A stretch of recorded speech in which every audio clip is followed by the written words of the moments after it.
Hello guys, good morning. So ito nga pala ang unang araw sa aming mid-year break at ang pangunahing gagawin natin ngayon ay maglalaba.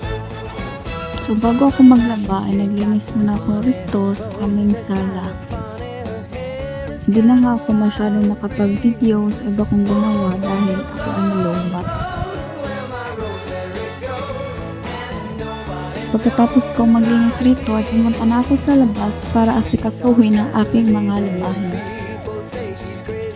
Di na nga ako nakapag-video sa una kong ginawa dyan dahil nga low back ang cellphone ko. Habang naglalabang ako dyan guys, ang lola ko, ang dami namang ebas.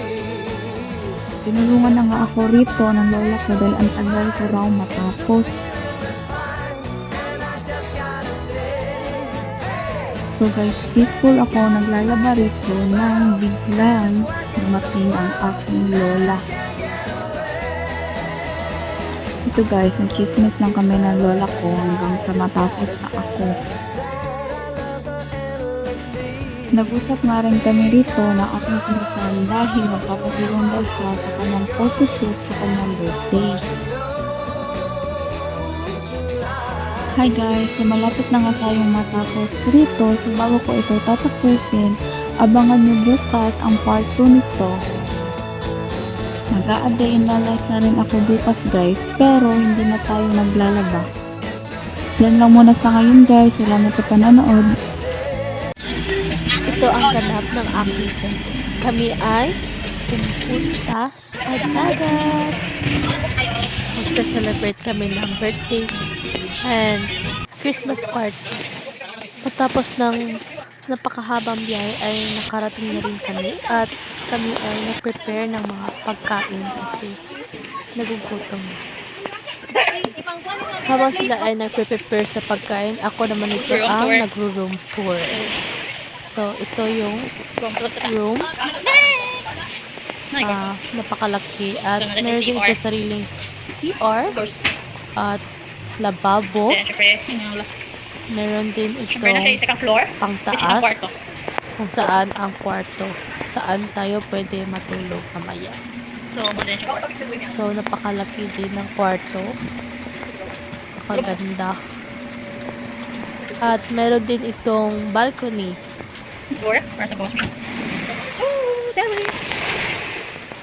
Ito. Napakaganda nito. Ganda dito. At dito sa baba naman ay nandito yung mga gamit namin.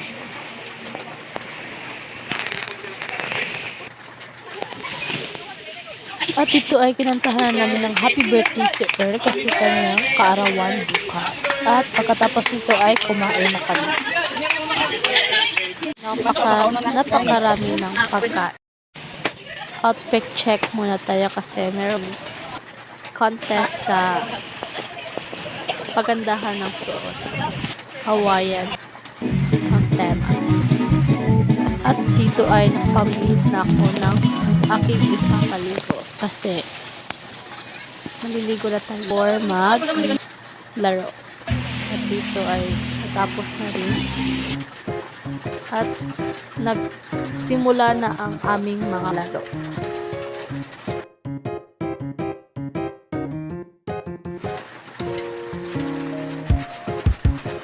Sa unang laro ay kami ay nanalo. Yay! Sa ikalawang palo din ay nanalo. 2.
score is it's a tie lang, 3-3.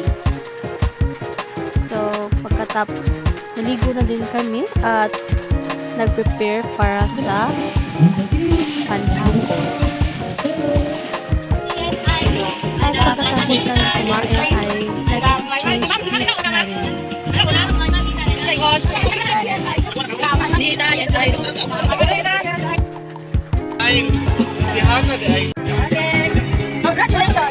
At dito na rin ay binigay ang premyos ng mga nanalo sa ito. At bandang alas 10 ng gabi na at naligo kami. Ako ay pumasok na kasi alas 12 na at matutulog na ako. Fast forward at umaga na lang. It's mga 7:30 AM to ng umaga at kumain kami. At pagkatapos kumain ay naligo na rin. Sabay-sabay. At dito nga ay gusto nilang uminom ng wine. So, ako yung maglalagay sa kanilang mga baso. Kasi trip ko lang.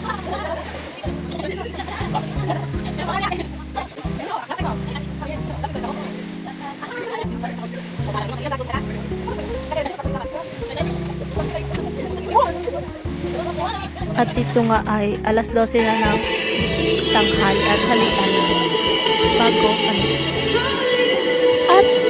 At pagkatapos nga namin kumain ay naligo kami sabay-sabay kasi kami ay uuwi na kasi ito ay maghahapon na 1 PM. At dito nga ay palabas na kami ng resort at papunta na sa sakyanan. At sa pag-uwi nga namin ay may di inaasahang pangyayari. Pero thankful pa rin kami kasi kami ay safe lahat. So, yun lang po. Maraming salamat. Bye-bye!